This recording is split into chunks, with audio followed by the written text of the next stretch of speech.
21 de fevereiro de 2026, já há alguns meses após o quadro inicial, né? Passou a ter sintomas gastrointestinais, com diarreia e vômitos. Até então, sem sinais de alarme, ou seja, sem febre, sem confusão mental, sem cefaleia, sem fadiga. Com isso, ele buscou um serviço de pronto atendimento, onde ele foi admitido. Já no dia 23 de fevereiro de 2026, no terceiro dia de internação, os exames dele, como a gente pode ver, o paciente apresentou uma anemia crítica nos exames laboratoriais e precisou fazer duas bolsas de sangue. E na segunda bolsa, ele evoluiu com déficit neurológico focal, o paciente apresentou afasia, desvio de rima labial para a esquerda e hemiplegia à direita. Com isso, ele foi encaminhado para um hospital terciário, no caso do Dutra, né? Aqui a gente pode ver nos exames realmente uma anemia severa de 3,7 de HB, um VCM e HCM bem baixos também, e uma plaquetopenia também bem grave. Na admissão, já no quinto dia de início do quadro desse paciente, ele estava em mau estado geral, tinha sintoma de déficit neurológico, confusão mental, edema em membro superior direito, não tinha sintomas gastrointestinais mais, tinha melhorado. Além disso, o exame cardíaco, pulmonar, abdominal e respiratório também estavam normais. E ele negava, como eu já comentei, os sintomas gastrointestinais, né? No laboratório da admissão dele, o paciente teve um DHL bem alto, de 1011, creatinina 2,29, moderada, né? Um pouco já alta, mas não tão alta assim como a gente vai ver em alguns outros casos. O Muré de 129, Dedímero de 1000, HB ainda de 5, severa, hematócrito de 16, plaqueta 60.000, reticulócitos 12,7. Aqui a gente tem por conta desse caso, foi pedido um esfregaço sangue periférico. O paciente teve um cúmplice direto fracamente positivo, dizendo que é relacionado a doenças autoimunes, né? Além disso, o paciente teve um esfregaço de sangue periférico, apontando uma esquizostose acentuada de três cruzes, policromasia de duas cruzes e microcistose de três cruzes, como já mostrava no hemograma, né? Hipocromia de duas cruzes, dacriócitos de uma cruz, evidenciando realmente lesão na hemácia, e um pontilhado basófilo de duas cruzes. Com isso, o paciente ele fechou uma tríade, né, que a gente chama a tríade de microangiopatia trombótica, que o paciente ele teve uma plaquetopenia, com a plaqueta de 60.000, uma lesão de órgão-alvo, em que ele teve déficit neurológico focal e alteração da função renal, e uma anemia hemolítica microangiopática. E com isso a gente vai ficar entre esses entre essas três síndromes, né? O diagnóstico da PTT, o diagnóstico da Shoah típica e causas secundárias de microangiopatia trombótica. Vinícius, Sendo, eu acho que a oi, gente pode até, eu não sei se a gente. Ah, ainda tem a outra parte, né? Eu acho que continua, que a gente acabou ficando meio perdido, mas eu acho que pode continuar. eu não sei, porque vai começar agora a investigação, né? Até que ponto que eu tenho que seguir com a investigação, que eu fico em dúvida. Não, pode seguir como realmente aconteceu, né? Então, a princípio, se investigam as causas de microangiopatia trombótica secundária, e aqui a gente tem várias, né, como estão descritas. A primeira aqui que está descrita é a pré-eclâmpsia severa e a síndrome HELP, são síndromes características da gravidez. O paciente é um paciente de sexo masculino, essa causa não foi investigada. É, Aí aqui a gente tem as infecções, incluindo a FU típica, que é a síndrome hemolítica urêmica típica, né? E para isso foi solicitado o PCR da chigotoxina e diversas sorologias. Além disso, hipertensão maligna, o paciente ele tinha uma hipertensão, sim, o paciente jovem com hipertensão, mas ela não era muito alta, como é característica da hipertensão maligna, então também não foi levada à frente essa possibilidade. Desordens autoimunes, como o lúpus, e por conta disso foi solicitado o FAM, anti-DNA e o complemento, e outros exames. Também, como causa, nós temos transplantes de órgão e de célula-tronco, o paciente não tem histórico de transplante. Câncer também, o paciente não tinha nada relacionado a neoplasias. Negava o uso de drogas e também temos causas metabólicas, que é a deficiência de cobalamina, e o paciente fez a dosagem da vitamina B12, né, para afastar essa causa. Como a princípio, né, antes de saírem os exames, o paciente não tinha nada na história que realmente apontasse fortemente para uma MAT secundária, e os outros exames realmente demorariam horas a dias para ficarem prontos, a gente passa para a investigação da chuva atípica e da PTT, que são as outras duas causas que temos aqui, né? A princípio, esse paciente, ele tinha sintomas mistos, né, da chuva atípica e da PTT. Desconforto abdominal, diarreia e vômitos são os sintomas mais típicos da síndrome hemolítico-urêmica, seja atípico ou atípico. Déficit neurológico, da característica que ele tinha também, também falava a favor de PTT, em contrapartida, né? E a lesão renal é característica de ambas, só que cada uma tem uma característica no grau da lesão. A PTT é importante falar que é uma patologia com 90 a 95% de mortalidade, então, para isso, é fundamental que ela seja feito um diagnóstico rápido dela. E a FUA típica também é outra patologia com um péssimo prognóstico, mostrando também que deve ser feito um diagnóstico rápido. Então, em qualquer caso, depende do diagnóstico desse paciente, só dele ter a síndrome, uma microangiopatía trombótica, já mostra um caso grave, que precisava realmente de um diagnóstico muito rápido. Então, para fazer essa diferenciação entre PTT e FUA típica, e poder fazer rapidamente o tratamento, a gente precisa usar o Plasmic French Score, que são os scores usados justamente para fazer essa diferenciação no, nesses dois diagnósticos. Até porque a PTT ela precisa da dosagem de Adam-TS13 e essa dosagem demora também bastante tempo e ela é feita mais para diagnóstico, então esse paciente não tinha tempo para esperar a dosagem de Adam-TS13. Além disso, o quadro neurológico do paciente evidenciou uma lesão compatível com déficit neurológico focal. A gente tem aqui na ressonância magnética de crânio descrito áreas de restrição à difusão localizadas no cúneo esquerdo e nos lobos parietais, superior e inferior esquerdo, compatíveis realmente com uma isquemia recente nos territórios da artéria cerebral média e cerebral posterior, como, como era o quadro clínico dele. Ele apresentou quadrantanopia, que é uma lesão que o paciente ele perde a visão definitivamente, temporariamente, de um quadrante da visão, que é compatível com uma lesão de microvaso. E realmente, sintomas neurológicos são frequentemente flutuantes e transitórios nesse acometimento, né? Pode levar a diagnósticos errôneos, como um acidente isquêmico transitório ou sepsis. Deixa eu passar aqui. Eu acho que até aqui a gente vai entrar no score plasmic, né? Que já vai levar mais ao diagnóstico. Não sei se eu falo até aqui, eu acho que já posso parar. Vou falar só sobre o quadro renal, né? Que o paciente, no quadro renal, ele tinha uma creatinina de 2,29, ela era bem intermediária, não dava para definir muito bem se ficaria numa PTT ou numa FUATIP ou em uma MAT secundária, era bem inespecífica mesmo. O paciente tinha uma proteinúria importante, hipoalbuminemia, é, teve um quadro de edema em membro inferior direito e edema testicular, que caracteriza uma síndrome nefrótica. É, deixa eu ver aqui. Na PTT a lesão é mais frequente, a lesão renal, do que se imagina. Ah, também a PTT e a FU, cada uma tem suas características patológicas específicas, como eu falei. Eu acho que é bom eu parar de falar, porque senão eu já vai ficar muito na Perfeito. cara. Não sei. É, Aí já pula para a biópsia, acho que o senhor pode falar sobre esse quadro da biópsia. tá.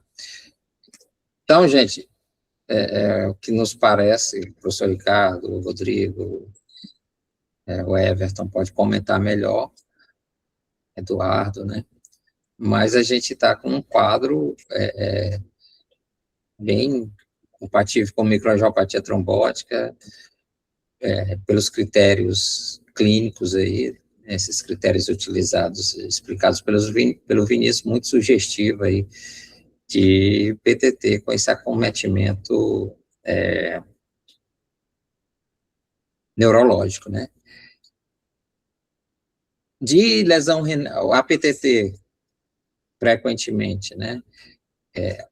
em comparação à chuva, tem um acometimento renal menos importante, né? Mas o que ele apresentava? Ele apresentava um quadro, Vinícius, de proteinúria nefrótica, era isso? Sim, sim.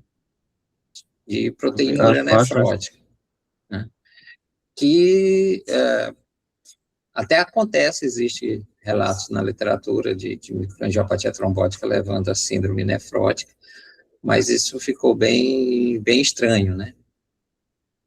Eu sim. não sei se Ele tu tinha te uma, apresentou mais algum exame em relação a isso. a proteinúria de 24 horas dele estava em 8.424 miligramas, Então, albumina de bem dois vírgula importante. seis. Tá. Pode perguntar, Rodrigo. Bom dia, bom dia. Gil, em relação a essa síndrome nefrótica, ele confirmou esse diagnóstico, que era o familiar que tinha anemia falciforme, né? O paciente chegou em... O paciente não tem. Assim, ele estava com a proteinúria que ele falou, né, Vinícius, de 8,4, é Sim, isso? E Tem. isso, 8,4 gramas. hipoalbuminemia, E ele né? tinha uma história de Hipoalbuminemia e edema em membros. falciforme, é isso? Tá. Como é que tinha exame de urina 1, Vinícius? Hematúria? Não, ele não tinha hematúria, não. Não tinha hematúria, mas tinha o exame de urina 1, tu lembras? Não sei se tu botou Tô aí na vendo aqui. apresentação. Eu não coloquei na apresentação, mas se eu não coloquei é porque não tinha alteração, não. Não chamou a atenção. Ana É. Hanoi, eu não sei se ela lembra, que ela... Oi, tô ouvindo. Pode Você lembra falar. se tinha hematúria? Não, não tinha Não hematúria. tinha hematúria, era uma síndrome Tem nefrótica pura, né? isso, bastante edema periférico, albumina de 2,6 e 8 gramas de albumina nas 24 horas. E era um paciente que ele tinha um traço talassêmico, que a irmã tinha talassemia, ele tinha uma microcitose com anemia de base, um traço talassêmico, que a gente não vê lesão renal com traço de talassemia, diferente da doença falciforme. Ele não tinha doença falciforme. Então, na doença Certo. falciforme é comum a gente ver lesão renal com proteinúria, mas nas talassemias não. E o dele era um traço talassêmico de base, antes da MAT. Perfeito. A Juliana, cara. Pode Ô, falar, Gil, Juliana.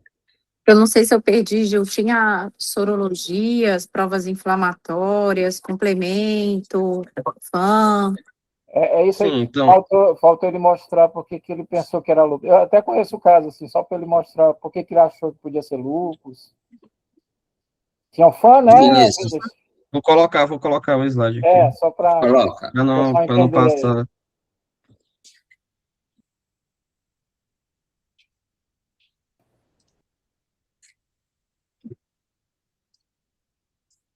E Adams abrindo, 3 Então, também, né? esse lupus, né? Tem que. Porque foi na investigação da MAT secundária, né? Como a gente viu lá atrás, um dos fatores era o lupus, né? E para isso a gente solicitou essas sorologias. E aí o paciente, ele teve o fã dele realmente de 1 para 160, então ele teve o critério de entrada ali do ACR lá. E aí a proteinúria acentuada, que ela já dá 4 pontos, o anti-DNA positivo, que já dá mais 6 pontos, o consumo de complementos de C3 e C4 que ele teve, que eu não comentei, porque saíram os exames posteriormente, né, mas o paciente ele teve C3 e C4 consumidos, então pontuou mais 4, com isso ele já teve os mas isso pontos. depois da biópsia, né, Vinícius? Não, isso foi antes da biópsia. Da biópsia, tá. E o anti-RO dele também estava positivo, que não tem relação com, que não ajuda, que não dá o diagnóstico, mas ele fala mais sobre o prognóstico do paciente, né, que ele tinha. Então ele teve o diagnóstico confirmado por conta desses exames aí. E ele foi solicitado justamente na investigação da MAT secundária, não foi porque nada fazia pensar que era lúpus, o paciente não tinha nada assim, foi só na investigação das causas de MAT secundária mesmo. Ele até pode mostrar Adams 3, né? No teste 13? A TS3, é. Esse saiu depois da biópsia, né? Foi antes, foi antes. Não, ele saiu tudo antes, a biópsia foi feita já no final da internação. O Adam teste 13 dele, deixa eu ver.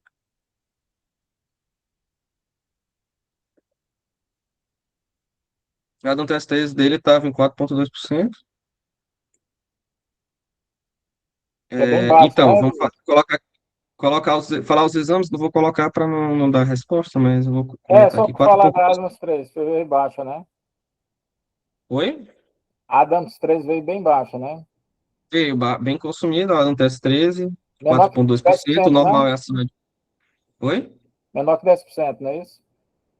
É mais que 10%, ou se tiver entre 10% a 20%, fazer Não, a mas veio atividade menor da que enzima. 10%, não foi? A dele deu menos que 10%, Ah, ok. 4,2%. Já foi direto mesmo. Ah, É, certo. aí tem o diagnóstico da SAF, foi afastado. O PCR da chigotoxina dele, que é pensando na CHU típica, veio negativo. A dosagem de vitamina B12 dele realmente veio normal, então sem deficiência metabólica. As sorologias foram solicitadas, vieram negativas. Aí teve a proteinúria e a hipoalbuminemia. O FAM, 1/160 com o padrão nuclear pontilhado fino, que já fez, aí realmente fez querer se aprofundar na investigação do lúpus. O anti-DNA de 1/80, anti-RU reagente, anti-LA indeterminado, e teve consumo de complementos. O C4 dele estava em 3, o valor de referência entre 10 a 40, e o C3 estava em 22, que é a referência entre 90 a 180.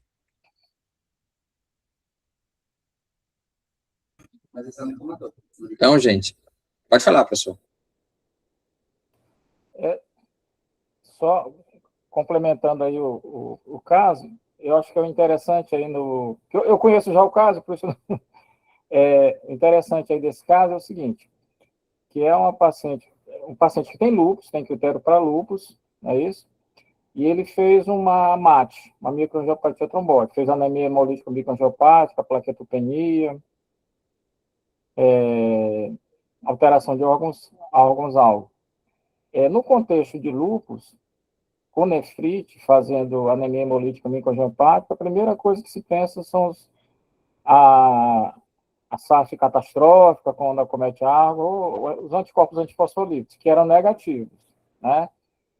Interessante, assim, que ele tem uma anemia hemolítica microangiopática não é relacionado à síndrome de anticorpo antifosfolípido, e veio com a das 3 consumido, que é um marcador de PTT. Agora, o que é interessante no caso, que a PTT, o acometimento renal é muito leve, e não dá síndrome glomerular, assim, proteinúria nefrótica. Eventualmente pode ter uma microhematura, um quadro nefrítico leve, mas dificilmente a creatinina supera 2. Não, mas não dá síndrome nefrótica. Quer dizer, geralmente acometimento de podócito, de subepitélio. Então, esse é interessante. É um paciente que tem diagnóstico de lúpus e tem diagnóstico de PTT, né? Que fez o diagnóstico de PTT. Então, o que causou o problema no rim, né? Então, essa que eu acho que talvez o tchan da biópsia, né? Outra coisa interessante, ele tem, a gente fala que tem anemia hemolítica do tipo microangiopática, tem esquizose, mas também ele tem cúmbis positivo, né? Então, é um paciente bem interessante nesse sentido. Aí a doutora Ana quer complementar aí, Juliana. Então, gente, esse caso realmente, como o doutor Ricardo está falando, foi bem interessante, bem complexo, né? Então, a gente seguindo o algoritmo da investigação de MAT, é que a gente vai conseguindo entender o que realmente aconteceu com esse paciente. Era um paciente que não tinha diagnóstico prévio de lúpus, né? Se apresentou para a gente com a MAT, que é a microangiopatia trombótica, que no caso, para o diagnóstico de MAT, a gente só precisa de 3 critérios. Caso anemia hemolítica, não imune, em tese, o cúmulo direto tem que vir negativo, ou a gente aceita discretamente positivo para os pacientes que já vêm em politransfusão, mas a hemólise não seria pela presença de autoanticorpo, seria uma hemólise mecânica mesmo, né? Que aí produziria os esquizócitos, que a gente confirmou, bastante esquizócitos na periferia, poucos esferócitos.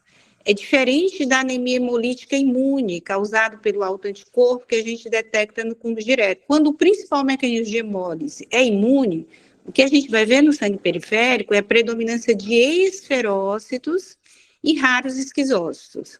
Então, nesse paciente, não, o que predominava era fragmento de hemácia mesmo, a hemólise era mecânica.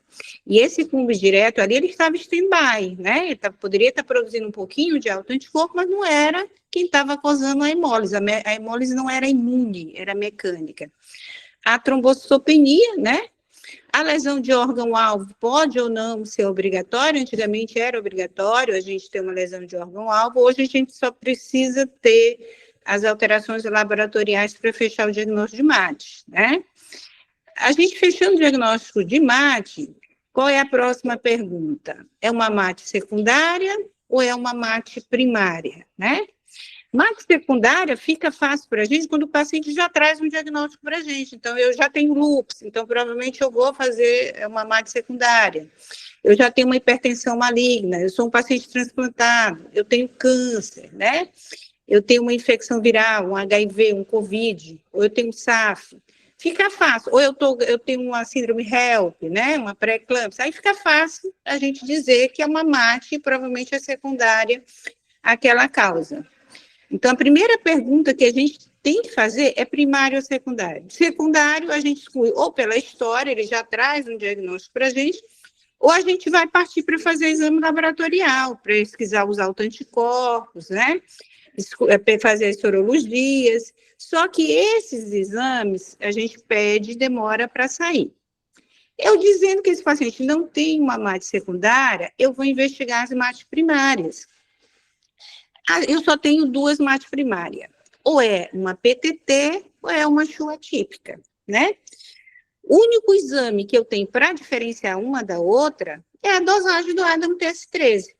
Se eu tiver uma dosagem do ADAM-TS13 a menor que 10%, pronto, fechei o diagnóstico de PTT. E aí a PTT, ela pode vir isoladamente ou ela pode vir no contexto de uma outra doença, que a gente chama associada. Ela pode vir associada a um lúpus, pode vir associada a um SAF, ou dentro de um câncer, né? Então, o paciente tinha uma doença de base, e aí essa doença de base causou uma disfunção imune que levou à produção de um autoanticorpo contra a ADAM-TS13, diminuiu a atividade sérica, e aí eu vou ter a formação de microtrombo de von Willebrand e plaqueta na microvasculatura. Então, a PTT, o diagnóstico dela é pela dosagem do ADAM-TS13. Está abaixo de 10%, eu já fecho com PTT. Se tem lúpus junto, se não tem lúpus junto, já é outro critério.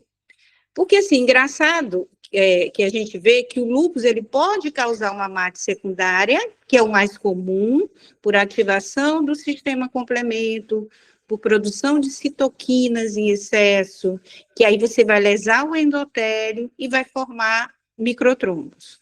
Ou o lúpus, ele pode fazer um autoanticorpo contra a ADAM-TS13 e vir associado, não que ele causou secundariamente uma MAT, que não é o principal mecanismo da MAT secundária no lúpus, mas ele pode vir associado a uma PTT, porque também é um distúrbio imune, né? E aí a gente ficou sem saber se era uma MAT secundária lúpus, quando saiu o resultado, que a gente estava aguardando ainda, saiu o FAN, o anti-DNA, o nível de complemento, ou se era uma PTT primária, porque a gente estava aguardando o ADAM-TS13. Quando saiu o ADAM-TS13, não, é uma PTT. Se o ADAM-TS13 tivesse vindo normal, acima de 10%, né? Aí e já excluímos as causas secundárias, aí é que a gente pensaria na CHU atípica. Então, na verdade, hoje, CHU atípica para a gente é um diagnóstico de exclusão. Eu teria que excluir as causas secundárias e teria que ter um ADAM-TS13 normal. O problema é que nesse paciente vieram o diagnóstico de PTT e, ao mesmo tempo, veio um diagnóstico laboratorial com um FAN positivo, um anti-DNA positivo, complemento consumido, sugestivos de MAT secundária. E a gente ficou sem entender, né?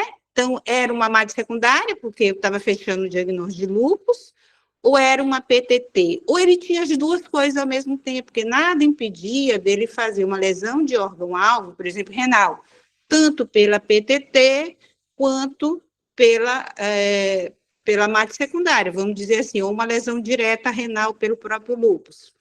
E era exatamente isso que estava acontecendo. A gente não conseguia explicar só pela PTT a proteinúria, porque na literatura a gente não vê essa proteinúria maciça na PTT, até porque a lesão renal da PTT ela é muito pequena.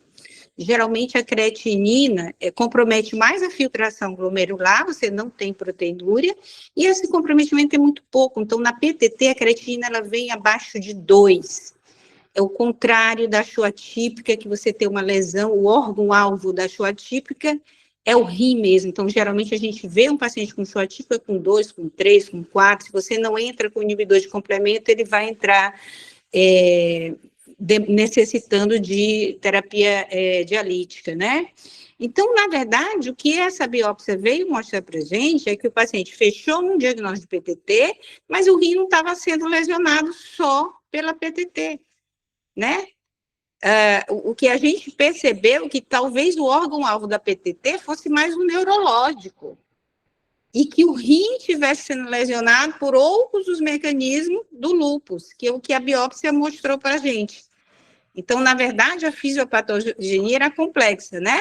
Então, a MAT primária, caracterizada como PTT, o órgão preferencial dela não era o rim, era o neurológico, a gente tinha várias lesões de esquema neurológico, e o rim, pela biópsia, mostrou que o comprometimento era mais pela atividade lúpica.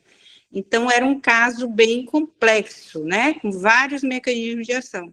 A gente foi procurar na literatura esse quadro do Lucas, né, outras descrições, existia, sim, quadro de PTT com ADAM-TS13 muito baixo, associado ao lúpus, né?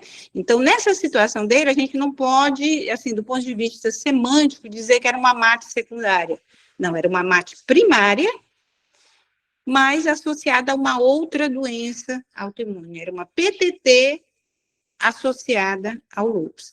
E aí o tratamento, ele respondeu muito bem à plasmaférese, resolveu a anemia hemolítica, resolveu a plaquetopenia, normalizou a plaqueta, o quadro neurológico melhorou, mas o rim não melhorou. Foi aí que a gente entendeu que a gente precisa tratar o lúpus para poder melhorar o rim, porque o rim estava voltado mais para a atividade lúpica, né? E aí a gente chamou a Reumato fechou o diagnóstico e pediu para a gente fazer o pulso de ciclofosfamida, para tentar preservar essa função renal. Posso só complementar aqui, doutora? Que já que está falando do diagnóstico, eu vou complementar a apresentação e o senhor fala da biópsia, doutor Gil. Tá, então pode ser. Juliana, eu acho que ia falar alguma coisa. Pode falar. Ela acabou desistindo. Ok. Pode falar, então.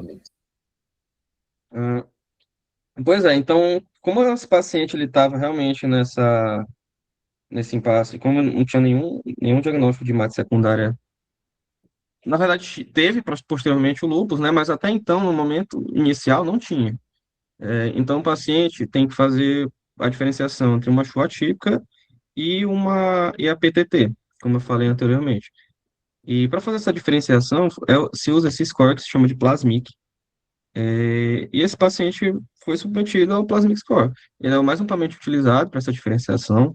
Uma revisão sistemática com 3 estudos de validação mostrou que o Plasmic maior ou igual a 5 de um paciente apresenta sensibilidade de 99%, especificidade de 57% para PTT.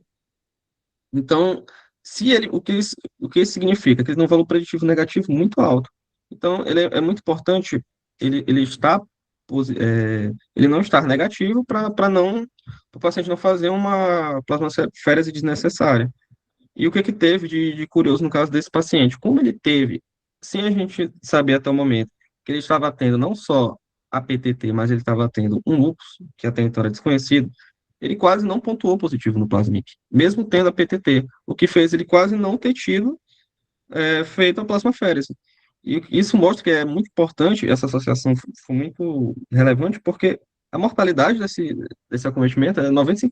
Então, o paciente, por um ponto, ele não ficou fora por causa dessa associação e não ficou, né, sob esse risco de 95% de mortalidade. Porque se a pontuação ficar abaixo de 4, se deve considerar diagnósticos alternativos. E o dele ficou 5. Ele teve uma plaqueta menor que 30 mil? Não teve. O paciente, curiosamente, ele não tinha uma plaqueta tão baixa, que eu vou até comentar mais à frente, mas a plaqueta dele estava em 60 mil. Não estava tão baixo quanto numa PTT. Ele tinha hemólise, realmente, pontuou. Ele não tinha um câncer ativo, que pontua, no caso. Não tinha um histórico de transplante, que pontua também. O VCM dele estava baixo, o INR dele tava menor que 1,5, ou seja, pontua também. Mas a outra coisa que fez ele perder ponto foi a creatinina. Justamente a associação com o lúpus, que fez a creatinina aumentar para além de 2, porque a lesão da PTT, que é característica que o Plasmic quer que seja uma lesão renal discreta, né, com uma creatinina menor que 2, acabou não sendo por causa da associação com o lúpus. O lúpus ele fez a creatinina aumentar para além do que o Plasmic Score permite, né? Então o paciente acabou perdendo outro ponto. Sorte que ele ainda ficou com 5 pontos, né? Mas se tivesse qualquer realmente, outro detalhe, ele podia ter perdido esse diagnóstico e ficaria numa mortalidade ali de 95%. Vinícius, eu só acrescentar uma informação em relação ao Plasmic. Como a gente colocou antes, para eu fechar o diagnóstico PTT, eu tenho que ter a dosagem do Adam TS13 menor do que 10%. O problema no mundo inteiro é que o acesso a essa dosagem é muito difícil da gente conseguir fazer. Atualmente, a gente tem alguns programas proporcionados pela indústria, né? A indústria que produz o inibidor de C5, o eculizumab, eles fornecem de forma gratuita para a gente a dosagem. Por quê? Porque para fechar o diagnóstico de SHU atípica, eu preciso excluir PTT dizendo que o Adam TS13 do paciente está acima de 10%. Então, eu preciso dosar esse Adam TS13. Então, a gente acionando a indústria, eles vêm, coleta a amostra do paciente, vão fazer o exame, só que esse exame demora em torno de 10 dias para ter o resultado. E o problema é que PTT é uma urgência médica. Eu preciso rapidamente, dentro das primeiras 6 horas que a gente fizer uma suspeita diagnóstica de PTT, eu já tenho que colocar esse paciente em plasmaférese. Porque se ele não fizer a plasmaférese dentro dessas 6 horas, a mortalidade é muito alta, como o Vinícius está colocando, é de 90%. Ao passo que se a gente consegue fazer plasmaférese nas primeiras 6 horas, eu reduzo essa mortalidade de 90% para 10%. E aí, como é que eu faço? Então, no mundo inteiro, se inventou esses score, o Plasmic Score e o French Score, para saber se o paciente tem uma alta probabilidade ou não de ter PTT, né? Então, por exemplo, se no Plasmic Score pontuar de 5 para cima, provavelmente o resultado desse Adam TST do paciente, se eu conseguir fazer, ele vai vir menor que 10%, e aí eu vou fechar o diagnóstico PTT. Se pontuou menos do que 5, pontuou 4, 3, então provavelmente eu tenho uma pouca chance de ser no PTT, e se provavelmente é uma SHU atípica, e que se eu tiver um inibidor de C5 disponível no meu hospital, é melhor fazer o inibidor de C5 para tentar preservar essa função renal do que eu colocar esse paciente em plasmaférese. Então, nosso paciente, ele pontuou, como o Vinícius está colocando, ele pontuou um nível intermediário, que o alto é 6, 7, que é uma alta probabilidade, ele pontuou 5. Então, como o Vinícius está, 5 já autoriza a ir para plasmaférese, né? Mas se ele tivesse pontuado 4, provavelmente, se eu tivesse na minha geladeira um eculizumab, eu não colocaria esse paciente em plasmaférese, e era uma PTT, né? Já tentaria fazer eculizumab. Como a gente não tem disponível eculizumab no SUS para SHU atípica, a gente só tem para HPN, então, na prática, todo mundo faz plasmaférese, independente do Plasmic Score. E aí, nos casos que não responde a plasmaférese, ou nos casos que eu tenho o resultado do ADAM-TS13, aqui eu vou fechar com chuva atípica e aí vou atrás tentar judicializar para ver se eu consigo fazer o eculizumab, que é o inibidor de C5. Mas essa questão do plasmic score é muito importante. Então, atualmente, deu 5 para cima, faz plasmaféresis. Menos do que 5, faz inibidor de C5. Isso quando a gente tem, né? Na prática, a gente está colocando todo mundo em plasmaféresis. Então, como a Professor senhora falou Ricardo, também, eu acho que quer falar. tem um Friend Score, né, que é o outro score, e esse paciente, que é o mais simples, ele só faz com a plaqueta e a creatinina, e esse paciente ele não pontuou nenhum ponto, justamente devido a esse lúpus até então oculto, né? Então, se a gente fosse seguir o Friend Score, o paciente também não teria indicado a plasmaférese. Ia ficar realmente zero pontos, ia estar aí nesse, porque é 98,8% de sensibilidade, então ele está no 1,2% de que não pega, né? Mostrando que o score foi realmente ineficaz no caso dele, por essa associação. Aí no caso que o Vinícius está colocando, gente, é que a gente tem 2 score, que é o Plasmic Score. O Plasmic Score, ele conseguiu pontuar no Plasmic Score, indicar a plasmaféresis, mas no French Score ele não pontuou. Porque o French Score só usa 2 critérios, que é a contagem de plaqueta e o nível de creatinina. Então, para ser uma PTT, a plaqueta tem que estar abaixo de 20 mil e a creatinina menor que 2. Porque se tiver acima de 2, a creatinina e a plaqueta acima de 30 mil, provavelmente é uma chuva atípica. Então, se a gente tivesse usado o French Score, ele não ia pontuar, a gente não ia indicar plasmaféresis. Mas aí, no caso, a gente usou o Plasmic Score, que ele veio um nível intermediário, com probabilidade intermediária, e aí a gente pontuou 5, colocou ele em plasmaféresis, e a gente viu que foi importante a plasmaféresis para esse paciente, porque teve melhora, a plaqueta dele normalizou, a hemólise cessou, a gente normalizou o DHL, normalizou a plaqueta, melhorou o quadro neurológico. O rim ficou à parte, o rim ficou um caso à parte, não só pela creatinina, que a gente não teve melhora, mas o problema era a proteinúria, né? Então, a lesão que chamava mais atenção no rim não era um déficit de filtração, mas a proteinúria maciça. Isso aí realmente não melhorou com a plasmaféresis. Eu tive uma melhora, foi importante para o paciente ter feito a plasmaféresis, né? O quadro hematológico normalizou, o quadro neurológico melhorou, mas o rim não. Então, já foi outra etapa. Sim, também outro ponto curioso aí para se comentar, a trombocitopenia do paciente, é que no laboratório, como falei, estava em 60 mil, que é uma plaquetopenia não suficientemente baixa para pontuar no plasmic, e que é interessante falar especificamente sobre ela, porque tem um estudo mexicano de caso controle que mostra que a trombocitopenia menos grave foi um fator realmente encontrado na associação entre lúpus e PTT. Mas isso é estranho, né? Porque como assim o lúpus seria um fator protetor? Até porque o lúpus é uma doença que por si só já causa hemólise. Porque uma doença que por si só causa hemólise, ela vai diminuir a plaquetopenia de uma outra doença que também causa hemólise.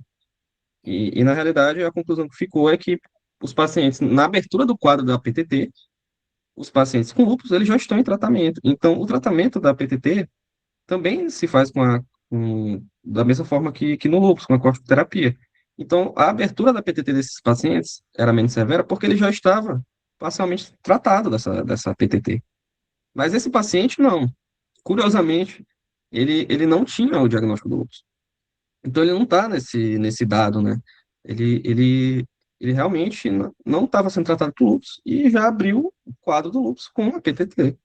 E tem outro estudo que fala que nos pacientes desse caso específico, que não tem um diagnóstico de lúpus, e já abrem com a PTT, o que tem que acontecer é justamente o que se imagina, né? Duas doenças que causam hemólise, ele tem que ter uma trombocitopenia extremamente grave, que a média que foi encontrada nos estudos de 7.300 de plaquetas. E o caso, curiosamente, foi completamente o contrário, né? O paciente ele teve a trombocitopenia, só que não foi severa. E ainda assim não pontuando no plasmic, né? Isso ficou muito curioso, porque realmente bem contraditório para a literatura. E como foi dito, o paciente ele fez a biópsia, né? Que vai já ser comentada, e a equipe de reumatologia indicou a ciclofosfamida de 500 miligramas por metro quadrado, que para o paciente fica aproximadamente 870 miligramas, na data da alta, né? Ele fez 1 grama e foi para casa com corticóide prednisona de 30 miligramas. Também, com a plasmafese, o paciente apresentou evolução clínica favorável, estabilização hematológica, melhora da função renal, regressão dos déficits neurológicos, e foi de alta, acompanhando por neuro, nefro, hemato e reumato. E também fez a fisioterapia.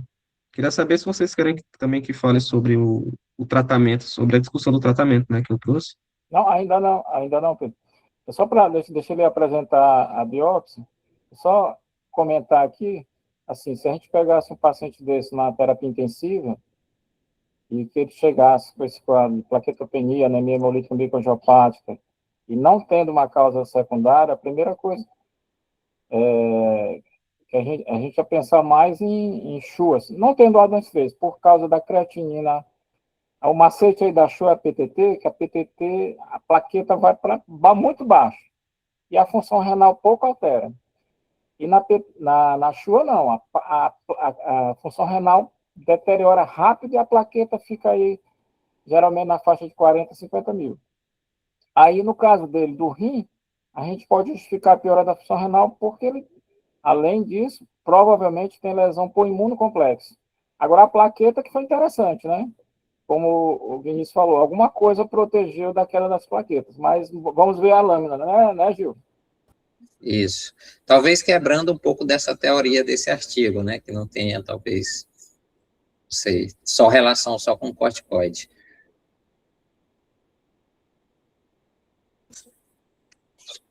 Pedro está montando aqui a apresentação. Certo, pessoal. Vocês estão me ouvindo? Sim.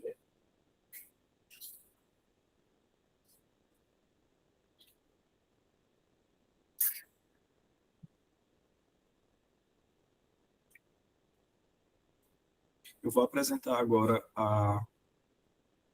os achados da biópsia desse caso.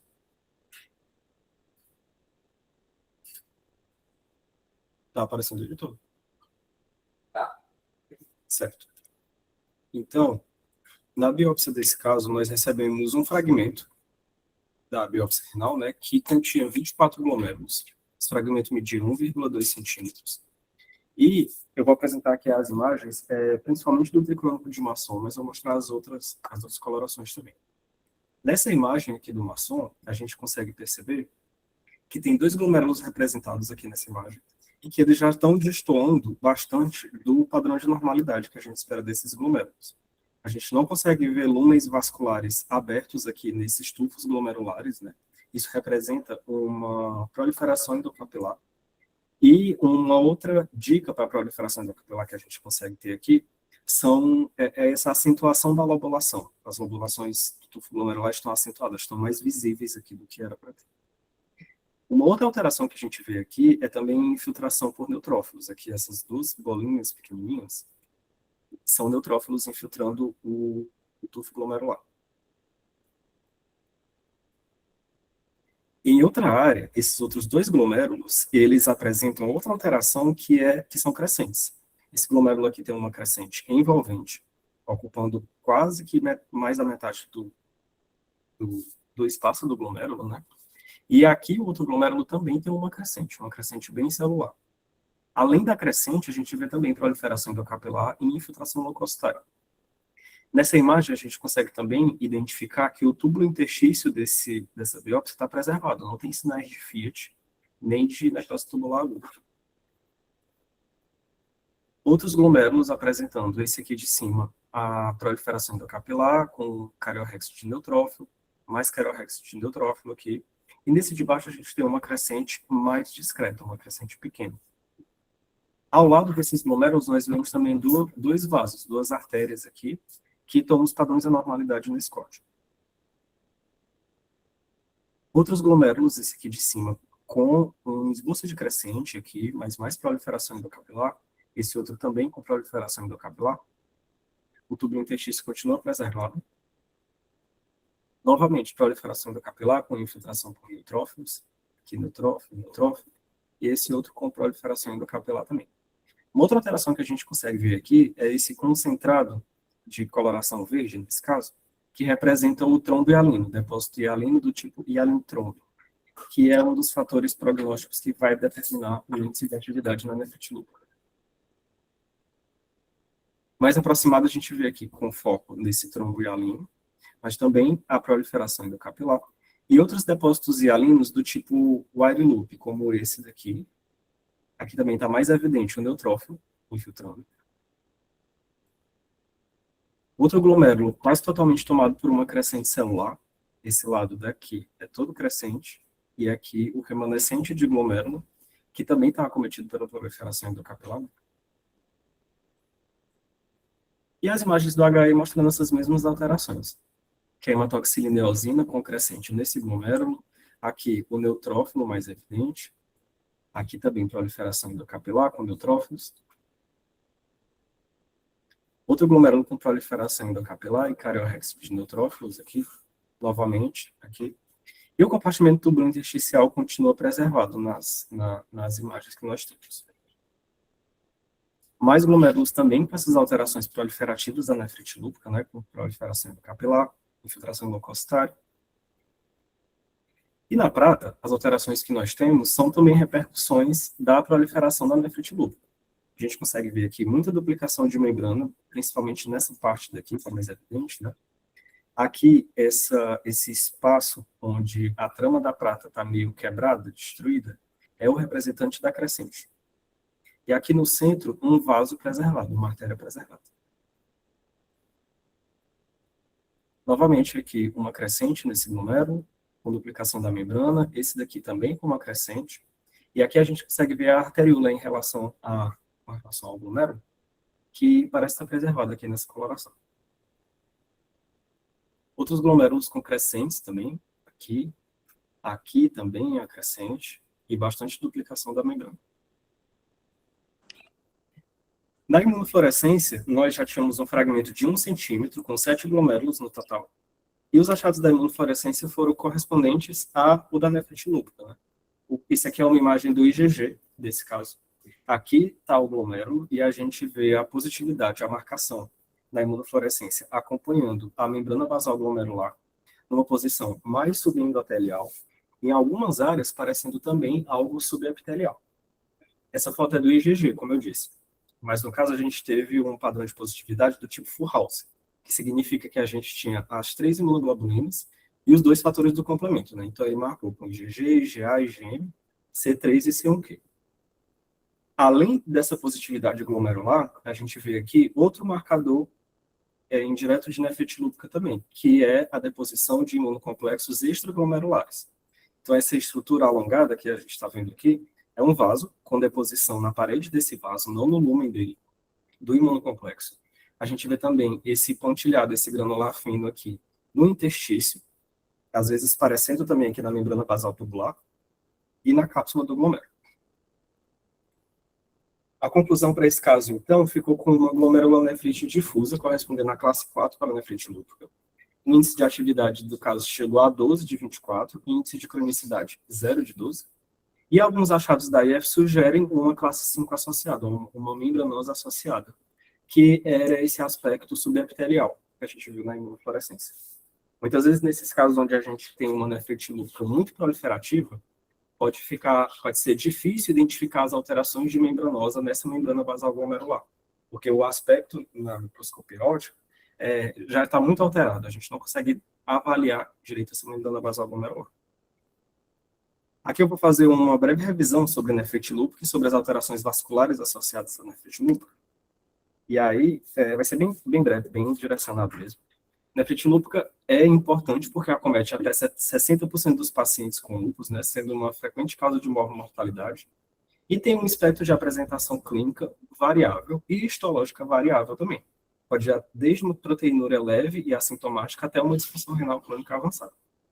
A fisiopatologia do lúpus e da nefrite lúpica passa por uma perda da tolerância imunológica com produção de autoanticorpos, que a gente dosa laboratorialmente com fome. Essa produção de autoanticorpos se dá muitas vezes por uma sensibilização do sistema imune por material nuclear celular, e essa ativação do sistema imune vai levar a uma inflamação com participação tanto do sistema complemento como das imunoglobulinas, que é o achado que a gente vê na imunofluorescência, né? A biópsia renal na nefrite lúpica é, então, essencial para esse manejo clínico, que vai permitir que a gente tenha um diagnóstico etiológico, e a gente vai conseguir também identificar fatores prognósticos importantes na nefrite lúpica. É com a biópsia renal que a gente consegue ter a classificação da nefrite lúpica, né? E também a identificação de índices de atividade e cronicidade quando for o caso, quando eles forem pertinentes. Além disso, a gente pode identificar também lesões associadas, para além da nefrite lúpica, como lesões vasculares, alterações subintersticiais. Para ilustrar a classificação da nefrite lúpica aqui, então, nós temos as classes de 1 a 6, sendo que a classe 1 e 2 são glomerulonefrites mesangiais. A classe 1 é aquela onde a gente não tem repercussão na microscopia de luz comum, na microscopia óptica. Então, nós só vamos ver os imunocomplexos aqui na microscopia eletrônica e na imunofluorescência também, né?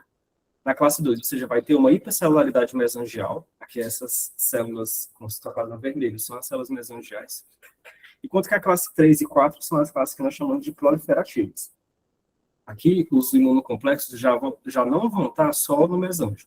Eles vão se estender para a membrana basal glomerular, nessa posição subendotelial, aqui abaixo do endotélio vascular, e vão levar a essas alterações proliferativas, né, que é a proliferação capilar, os depósitos hialinos, tudo que a gente viu no caso.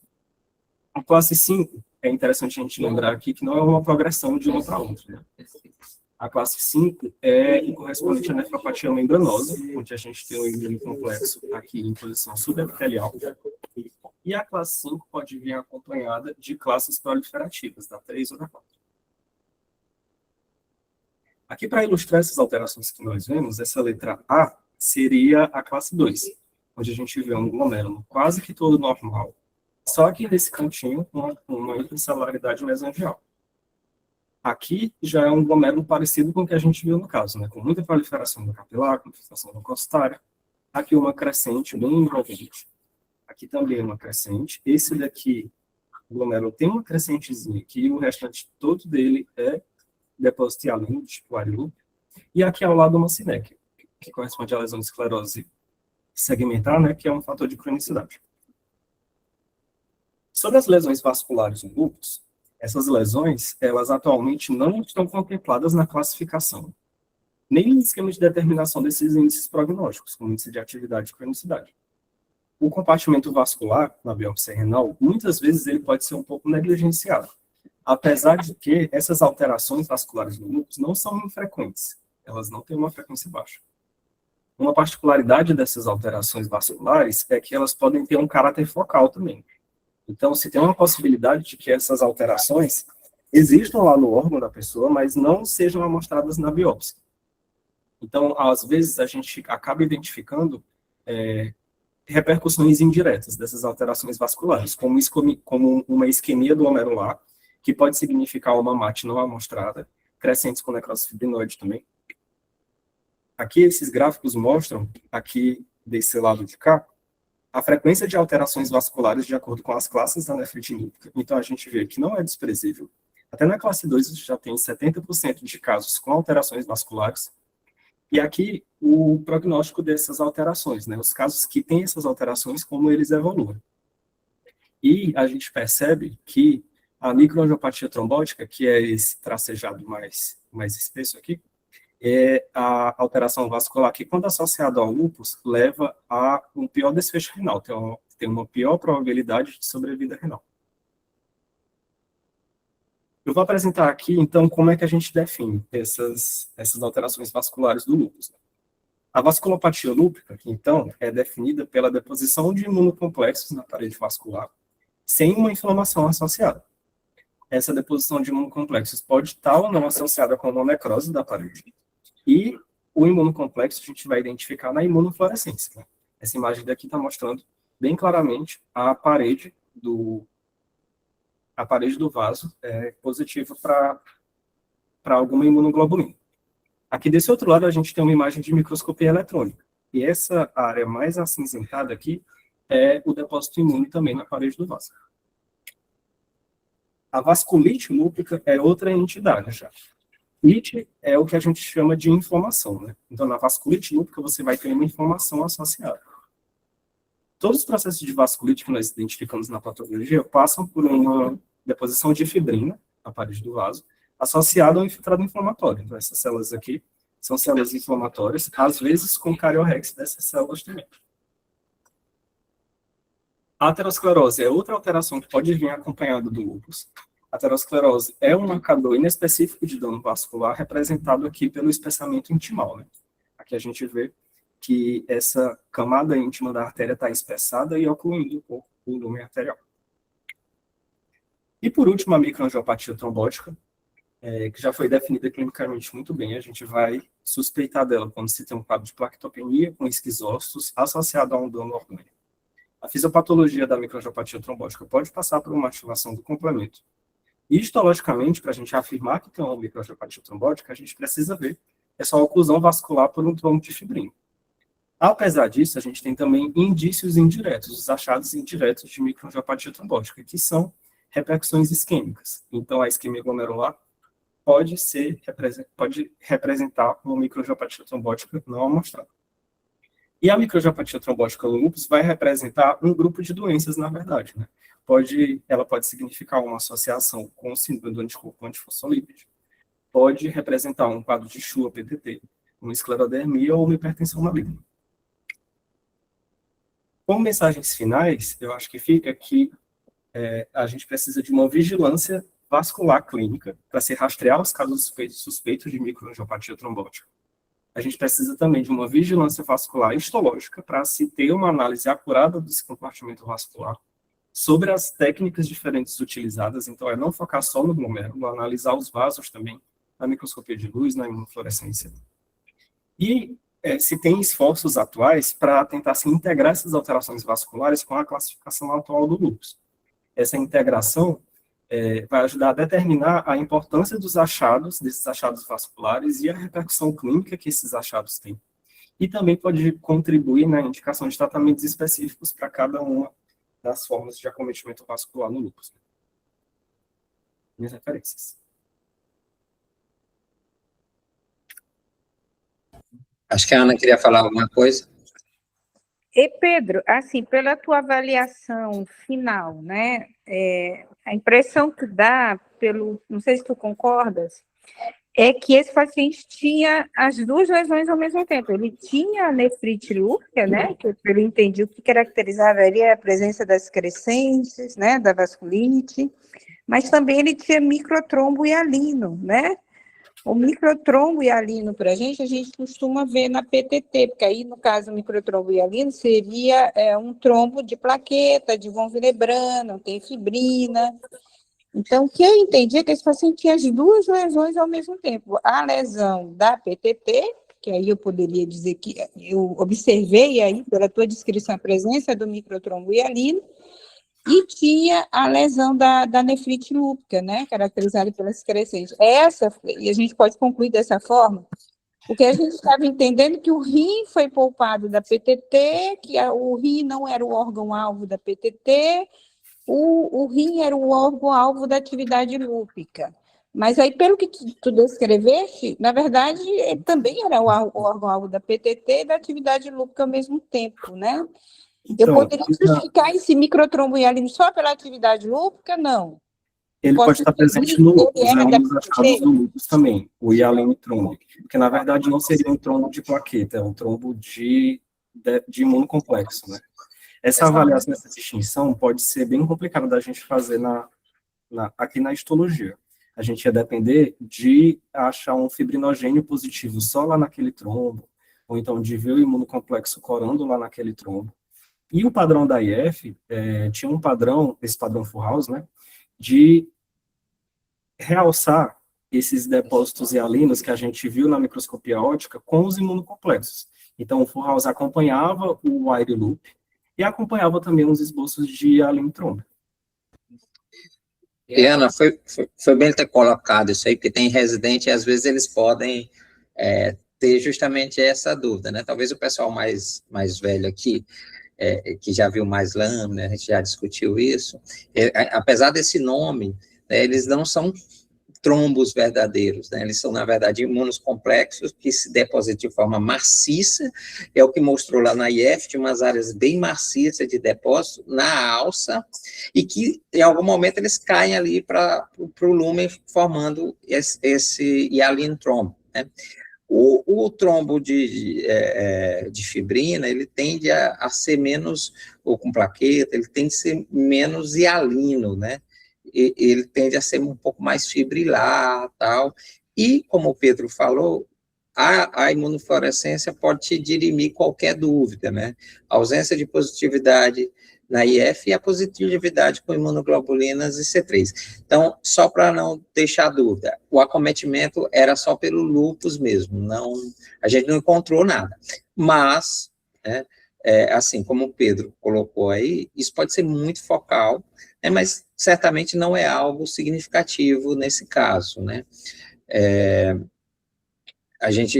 Eu estou com um caso de lúpus aqui, que a reumato tem certeza que tem microangiopatia trombótica, porque tem todos os achados, né? Quadro bem clássico, clinicamente, mas na biópsia, olhando o fibrinogênio também, não tem nenhuma lesão vascular, é só crescente para todo lado, pegando os glomérulos. Aí eu falei para ela que a gente ia pegar o fragmento da microscopia eletrônica e também rodar para ver se eu achava alguma lesão vascular, porque eles podem ser muito focais, né? Não sei se o Regil, Vinícius quer finalizar. outro detalhe aqui que a gente tem, só aproveitando vocês aí que é da patologia, outra informação que a gente tem muito de literatura na parte da hematologia, assim, como diferenciar o microtrombo da MAT da PTT e o microtrombo da MAT da sua típica. Então, exatamente isso, é a questão da fibrina, porque no microtrombo da PTT, eu não teria que ter fibrina, porque não tem ativação da coagulação. Da PTT, eu só vou ter o quê? Plaqueta e von Willebrand. Agora, no microtrombo da sua típica, consegue formar fibrina, além da plaqueta. Pode ter von Willebrand.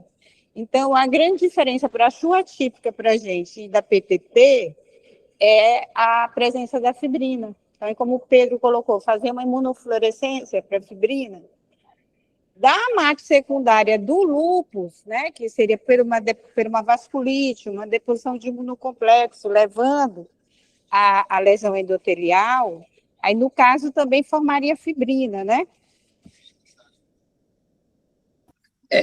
Do ponto de vista histológico, no rim, qualquer microangiopatia trombótica, pode ter praticamente o mesmo padrão. Então, para a gente não consegue fazer essa diferença na histologia. Isso é bem, assim, debatido. Existem raríssimas situações que você tem alguma pista que lembre mais uma causa do que o outro, mas, no geral, não é talvez como aí vocês vendo o sangue periférico, né? A gente não consegue fazer essa diferença.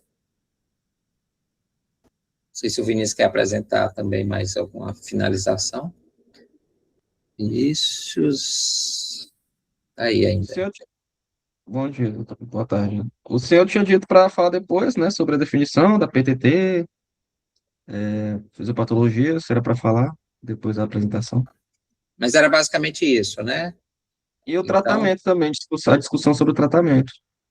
Tá. Eu acho que não dá mais tempo, professor Ricardo? Acho que tá bem. Pode falar da evolução do paciente, Vinícius, assim, como é que ele evoluiu depois da palavra na férias, ele acordou, né? Isso aí não foi isso? Então, como ele evoluiu mesmo? Ricardo, ele evoluiu bem, ele diminuiu a proteinúria, né? Eu acho que ele saiu da faixa nefrótica de proteinúria, que de 8 gramas ele caiu para 500 miligramas nas 24 horas.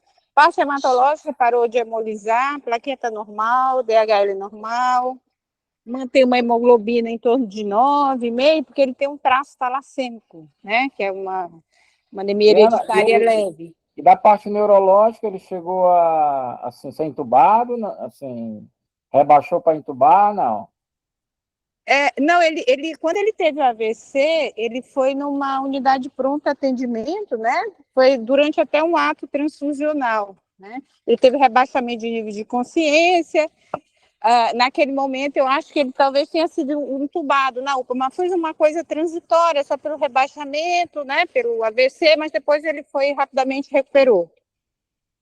Ele só tem uma hemiplegia esquerda, um déficit, né, margem membro superior esquerdo, a perna não, a perna pouco afetada, mas ele está bem, o paciente está bem, ele está ambulatorial, ele está com reumato, continua no corticoide, vai fazer o rituximab, tá bem, a parte hematológica normalizou tudo.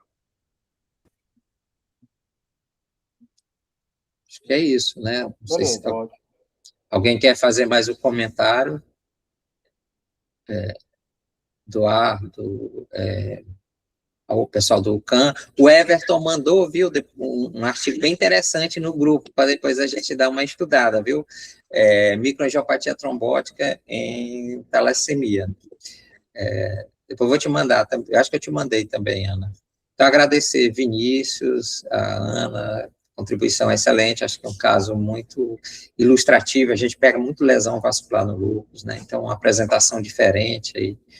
E um caso raro, eu não lembro apesar de quando eu fecho lá o diagnóstico de microangiopatia trombótica, né, numa paciente com biópsia de lúpus, eu boto todas as possíveis causas, dentre elas o PTT, mas a verdade é que é bem raro, né? Acho É que foi um caso muito bom, né? interessante, porque nesse contexto de lúpus, como fez o diagnóstico, fez AVC, né? Rebaixou, a primeira coisa que a gente vai pensar é que ele tem anticorpos antifosfolípidos associados, né? A primeira é o pensamento padrão, né? E ele tinha uma situação, eu estava vendo aqui, não sei se em pacientes com lúpus, já de forma geral, aí eu achei até alto o índice, né? Em torno de 1% dos pacientes podem ter PTT, né? E quem tem PTT, 30% tem FAM positivo, né? Então, como se fosse uma apresentação da... E começou tudo ao mesmo tempo, é como a doutora Ana falou, né? Numa perda vamos dizer assim, da regulação imunológica, naquele momento ele fez anticorpos anti-Adams T3, né? E desenvolveu a PTT associada, num contexto de desregulação imunológica, né? É um caso bem interessante. Exatamente, Ricardo. Só te interrompendo, essa tua colocação é importante. O quadro neurológico, ele chamava muito atenção. A gente achou até que fosse uma trombose macrovascular, que fosse AVC isquêmico em vários sítios arteriais, né? E aí a gente pensou em SAF, né? Podendo dar essa trombose macrovascular. A gente não pensava que era uma trombose microvascular, né? Porque era bem extensiva. Só preocupada agora, sim, porque eu imagino que a PTT dá micro, né? E da micro, a gente fez a Ele está com déficit, né? Ele está com déficit leve, ele tinha uma hemiplegia total à esquerda, melhorou, ficou só com déficit membro superior esquerdo. Mas assim, a gente fez a angiorressonância para tentar excluir trombo macrovascular.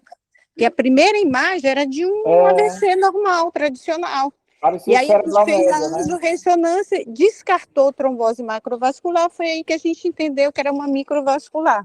E aí veio o SAF, o perfil de SAF negativo. Anticoagulante lúpico negativo, anticardiolipina, anti-beta-2, tudo negativo. Porque o SAF ele vai dar trombose macrovascular, né, que é o normal, ou ele pode dar uma MAT, se associar uma MAT, aí levar a trombose microvascular. Mas era importante realmente a gente tentar entender aonde estava a isquemia. Era de grandes vasos, de artérias cerebrais, ou era de pequenos vasos? Foi a partir daí que a gente resolveu investir no exame de imagem. A gente fez a angiorressonância, as artérias cerebrais livres, né? Não era macro, era micro. Ótimo, excelente. Melhor para ele, né? Nesse contexto aí, né? Sensacional, gente. Sensacional, um caso muito rico. Próxima terça, eu acho que talvez a gente não tenha, porque eu estarei viajando, mas eu vou colocar no grupo, viu, gente? Eu agradeço demais a todos que participaram da reunião, apesar já quase 12h30, nós temos 27 pessoas ainda aí, e isso demonstra o tanto que o caso foi interessante. Obrigado, Pedro, obrigado, Vinícius, obrigado, Ana, professor Ricardo, todos que participaram. Obrigada. Rodrigo. Então, um abraço, gente, tudo de bom. Obrigado, doutor.